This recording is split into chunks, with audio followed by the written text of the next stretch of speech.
আমাকে এই যে এই পোশাকে দেখে কি অবাক হচ্ছেন? অবাক হওয়ার কিছু নাই।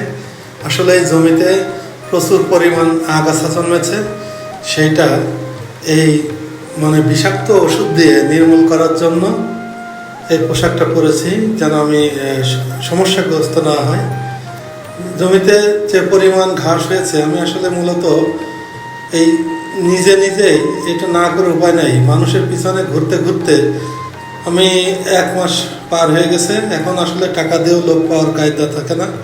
এই ওষুধটা কিনে রাখছে অনেকদিন, আজ এর পিছনে ঘুরছে, ওর পিছনে ঘুরছে, কারোর সময় হয় না। আসলে আমাদের দেশে মানুষ গরিব বলতে আর কিছু নাই, কাজের লোক পাওয়া খুবই কষ্ট।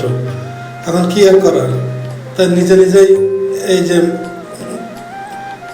পুরো ড্রেস আপ করে এখন কষ্ট হলেও নিজের কাজ নিজেই করা শুরু করছি। ওষুধ মিশায়ে এই পুরো জমিতে, টোটালি 25 শতক জমি আছে, এই পুরো জমিতে ওষুধ দেব।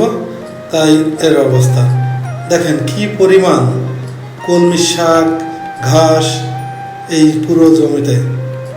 শখের বাগানটা করতে গিয়ে আসলেই অনেক কাজই করলাম, যে কাজগুলো কখনো আমি জীবনে করিনি। এই জন্য আসলে নিজের কাজ নিজে করাই ভালো। তারপর আজ শুক্রবার, ছুটির দিন, যার কারণে এই সুযোগটা হলো। আর এই ঘাস মারা ওষুধ সকালে দিতে হয়, যার কারণে এই সকাল সকাল এসছি, যে নিজেই ওষুধ দিচ্ছি, পুরো জমিতে দিলাম। এরকম ঢম প্রায় 4 ঢম ওষুধ লেগেছে।